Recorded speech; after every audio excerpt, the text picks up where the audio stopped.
de Nazareth. Et à la porte, et il a fait le revenir pour chercher son église. Son église, c'est toi et c'est moi.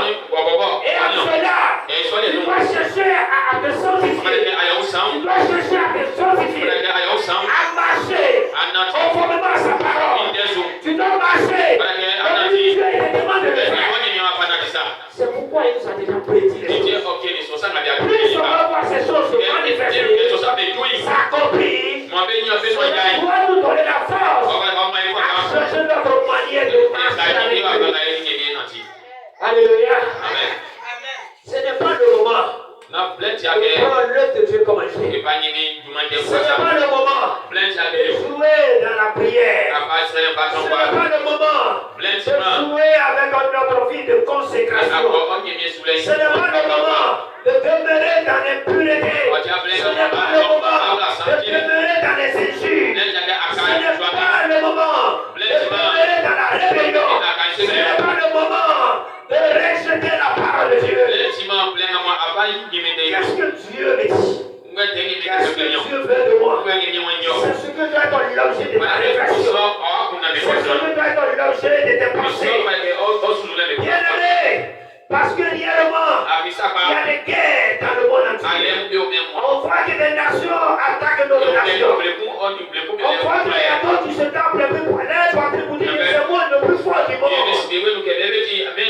Les gens s'attaquent avec des bombes pas possibles, avec des missiles pas possibles. Et l'homme se dit, je suis le plus fort. Alléluia.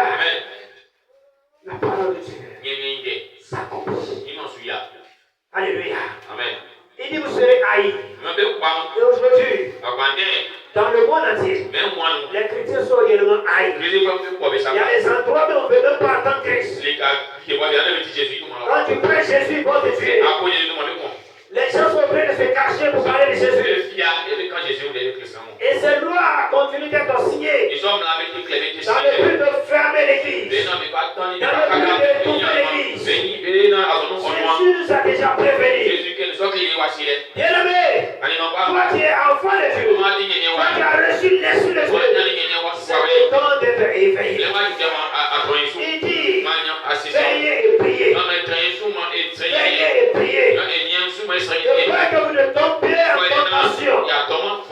Alléluia. Tu dois veiller, tu dois prier. Quand nous lisons 1 Thessaloniciens 5, verset 6, qu'est-ce que Paul dit à ce peuple? Il dit ne tombe point comme les autres. Alléluia. Mais veillez et soyez sobres. Parce que le Seigneur est à la porte. Parce que les difficultés arrivent.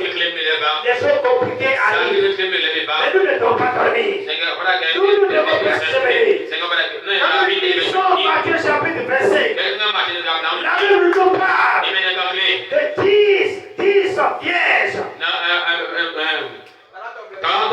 Et ces 10 vierges, il y a 5 sages. Et il y a 5 folles. Mais les 5 sages, elles se sont préparées en conséquence.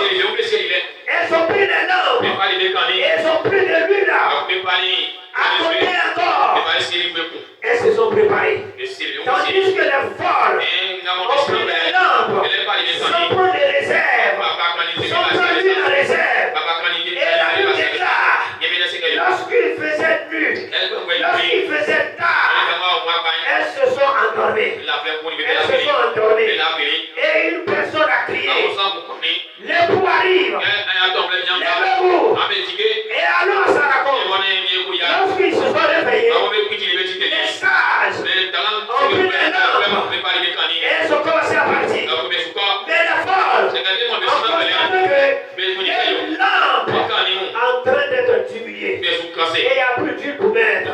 Elles demandent à les camarades, demandent aux sages, donnez-nous un peu votre huile. Elles ont dit pas question. Ce que nous avons là, c'est insuffisant. On ne peut pas vous donner aussi. Allez-y dans les boutiques. Allez-y chercher.